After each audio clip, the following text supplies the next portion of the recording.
beberapa lembar mutahharah yang disucikan. Nah, ini yang diharapkan dari orang-orang ahli kitab. Bayyinah itu adalah seorang utusan yang diutus oleh Allah kemudian membacakan lembaran-lembaran yang suci atau ayat-ayat suci. Nah, sebenarnya Kanjeng Nabi itu sudah memenuhi syarat ini. Kanjeng Nabi memaklumatkan diri sebagai Rasul Allah, Rasulullah, utusan Allah. Tapi ya itu tadi, orang-orang ahli kitab tidak mau iman karena bukan dari golongan mereka. Wah, masuk melu golongan beliau, masuk melu kaum yang lain, kalah dengan kaum Arab. Jadi kaum Arab itu pada waktu itu dianggap sebagai kaum yang peradabannya tertinggal. Kaum Arab itu dianggap sebagai yang peradabannya tertinggal. Karena apa? Pada waktu itu ada dua peradaban maju, Romawi dan Persia. Romawi dan Persia. Sehingga misalkan ada kemungkinan kecil orang itu mau mengikut orang Arab karena apa? Dianggap nek ini wong desa, masa wong kota melu wong desa. Kan gengsi. Masa wong kota melu wong gengsi. Nah, makanya nanti meskipun sudah disebutkan dalam kitab Taurat, kitab itu orang-orang yang sudah baca kitab Taurat, kitab Injil banyak yang tidak mau ikut Kanjeng. Padahal Nabi ini yang mereka tunggu-tunggu sebetulnya. Maka sampai saat ini orang-orang Israel, orang Yahudi itu masih menunggu datangnya Nabi yang dijanjikan. Karena apa? Mereka nganggap Nabi Muhammad itu bukan yang mereka tunggu. Sehingga sampai saat ini juga masih ke orang yang teko-teko Mesias pesan penyelamat yang dijanjikan di kitab. Sampai saat ini belum. Tidak masih nunggu. Maka kemudian orang-orang Yahudi, orang-orang Bani Israel ini besoknya akan kemudian menjadi anak buahnya Dajjal. Karena apa? Mereka tunggu-tunggu Nabi sudah dikasih Kanjeng Nabi Muhammad tapi tidak mau percaya. Kan demi tahu tidak ini Nabi Muhammad orang yang percaya. Nanti di akhir zaman kayak ini kan. Itu orang-orang Bani Israel orang-orang. Nah, sebetulnya yang ditunggu-tunggu itu adalah Kanjeng Nabi Muhammad. Fiha kutubun qayyimah. Fiha kutubun qayyimah. Fiha itu di dalam suhufan mutahharah, di dalam lembaran yang suci, di dalam Al-Qur'an yang suci. Kutubun ada beberapa hukum qayyimah yang lurus. Nah, Kanjeng Nabi itu sebetulnya adalah mukjizat itu sendiri. Jadi kenapa yang jadi bukti nyata itu adalah Rasul Nabi Muhammad? Karena Nabi Muhammad itu sebetulnya mukjizat itu sendiri. Dalam ayat yang lain di surat An-Nisa itu disampaikan, ya ayuhan nas, hai sekalian manusia, qad ja'akum burhanun min rabbikum. Sesungguhnya telah datang bukti yang jelas dari Tuhan kalian. Bukti yang jelas itu apa? Nabi Muhammad. Coba bayangkan Nabi Muhammad. Nabi Muhammad itu lahir dalam keadaan yatim. Biasanya anak yang lahir dalam keadaan yatim itu kopen atau badan kopen. Kecuali ibunya terus Nabi mulai dari kopen. Biasanya badan kopen. Biasanya gitu. Sehingga nama pendidikannya terganggu, perkembangannya terganggu. Tapi Nabi tidak. Meskipun dalam keadaan yatim, ketika perkembangannya lebih baik daripada umumnya manusia. Padahal yatim. Kanjeng Nabi itu lahir di lingkungan yang peradabannya itu tertinggal. Tapi meskipun peradabannya tertinggal, setelah Islam itu menjadi agama mayoritas masyarakat Arab, peradabannya jauh lebih maju dari peradaban kalau sekarang Eropa. Peradabannya lebih maju dari peradaban Asia. Yang waktu itu sebelumnya peradabannya dianggap jauh lebih maju.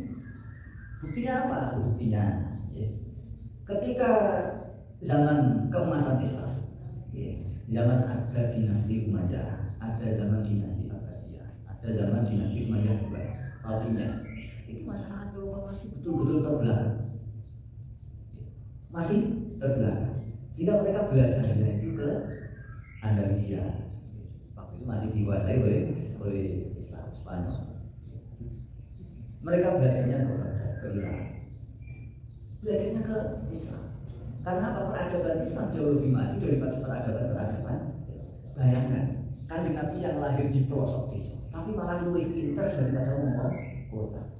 Itu kalau bukan karena Kanjeng Nabi itu mukjizat sendiri, betul-betul berusaha Allah itu tidak.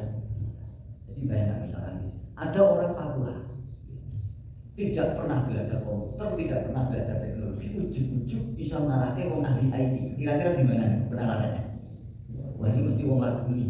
langsung dikasih ilmu dari Allah begitu. Sama Nabi itu. Nabi itu lahir di lingkungan masyarakat jahiliyah, orang Arab. Peradabannya rendah. Tapi kemudian bisa menyampaikan ajaran agama Islam yang peradabannya jauh mengungguli orang-orang Romawi, orang-orang bukan karena mukjizat, tidak bisa, karena pemberian dari Allah tidak bisa. Jadi analoginya daripada orang profesor, orang sinau pokok lebih pintar daripada profesor, berarti karena laduni atau ilmu yang berasal dari Allah. Nah, kemudian apa yang disampaikan oleh Kanjeng Nabi, ayat-ayat yang suci, ayat suci Al-Quran, itu adalah fiha kutubun qayyimah. Di dalamnya ada hukum-hukum yang tegak lurus, qayyimah itu yang lurus. Karena ada hukum itu yang tidak sesuai atau yang bengkok. Maka Quran itu dia sama sekali tidak bengkok. Dalam surat Al-Kahfi kan disebutkan Alhamdulillahilladzi anzala ala 'abdihil kitaba wa lam yaj'al lahu iwaja. Alhamdulillah, segala puji bagi Allah. Alladzi anzala, yang telah menurunkan ala 'abdihi, kepada hambanya Nabi Muhammad, al-kitaba, sebuah kitab. Walau dia ja'alahu iwaja, dan Allah tidak menjadikan kitab itu sebagai kitab yang bengkok. Kitab yang bengkok itu gimana? Kitab yang hukumnya itu bertentangan dengan akal, itu bengkok. Contoh misalnya, orang-orang rohibnya Bani Israel, rohibnya orang-orang Yahudi, itu menghukumi riba itu adalah halal, karena mereka sudah mengubah isi dari kitab Taurat. Wah, riba itu menghukumi.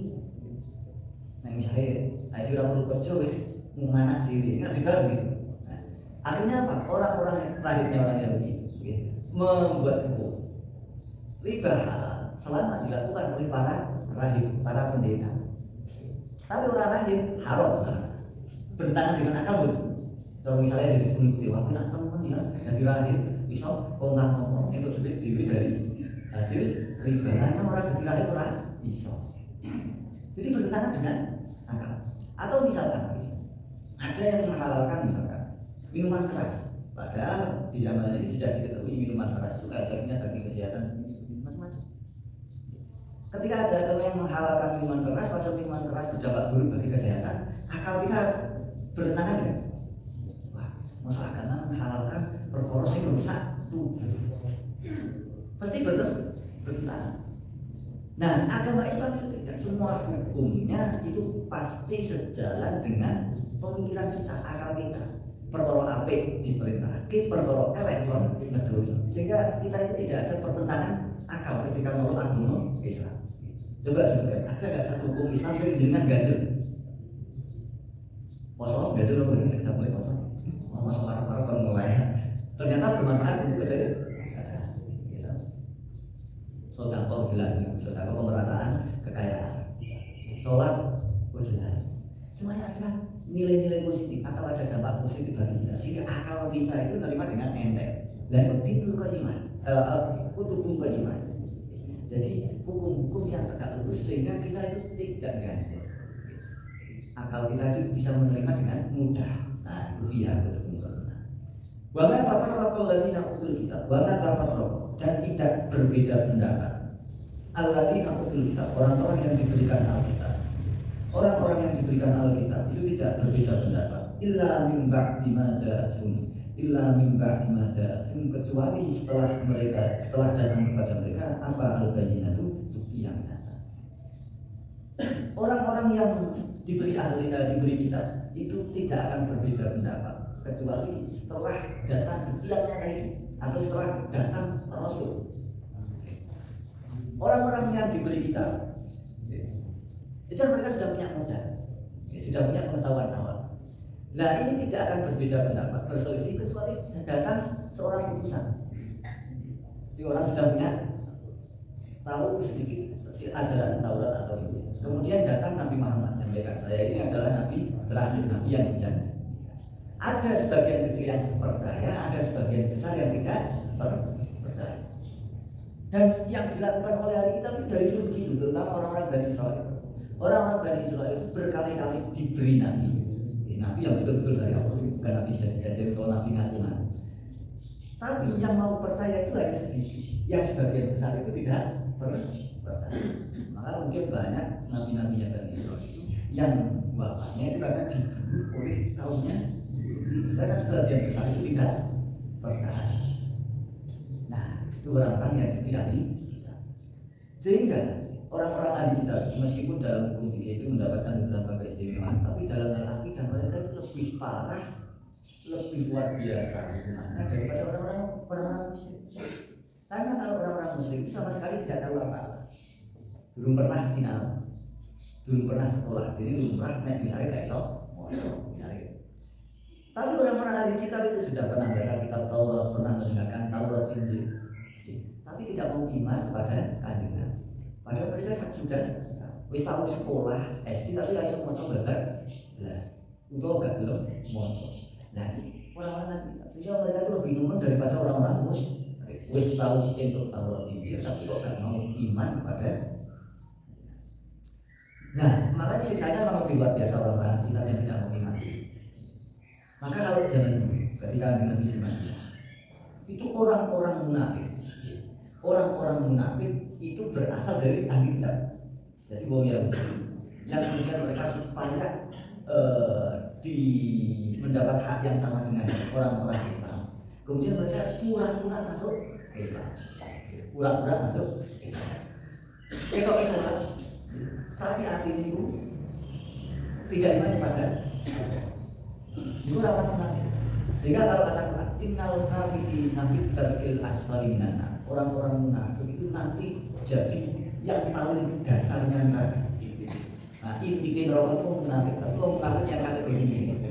Karena munafik biar kalau saat ini begitu. Yang munafik biar itu akidahnya.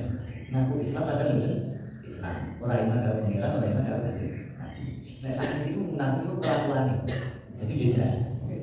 Beda. Nah saat ini kan wong golongan tidak jujur, tidak amanah. Itu kelakuannya sih munafik. Tapi akidahnya tidak munafik.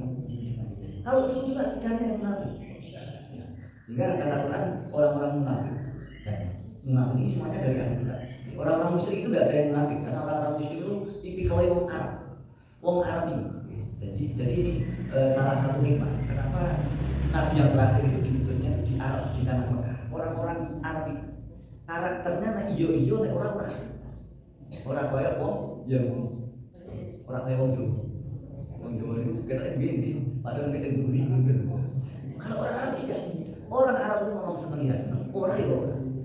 Sehingga apa? Jelas mana yang busuk, mana yang tidak. Itu orang Arab. Sehingga ketika Kanjeng Nabi itu di Mekah, jelas mana yang ngeblok Kanjeng Nabi, mana yang tidak. Beda dengan ketika sudah di Madinah. Ketika di Madinah, Kanjeng Nabi ketemu orang-orang Yahudi, itu ada yang tipe kayak akeh wong Jawa, ning arep muni yo padahal yang orang. Bahaya musuh dalam selingkuh. Nah, karena musuh dalam selingkuh, maka kemudian orang-orang munafik, innal munafiqina fi darkil asfali minan. Orang-orang yang akidahnya munafik ini besok jadi intiknya. Jadi ngomong musyrik ini kan duwe neraka iki. Luwih dhuwur daripada ngomong. Nah, ini beda. Nek neraka itu salat misal itu salat panas. Nek swarga niku salat dhuwur salat enak. Jadi karena semakin tinggi semakin dekat pada Allah. Jadi neraka sing paling besar ngomong munafik terus ngomong musyrik. Kemudian dari yang lain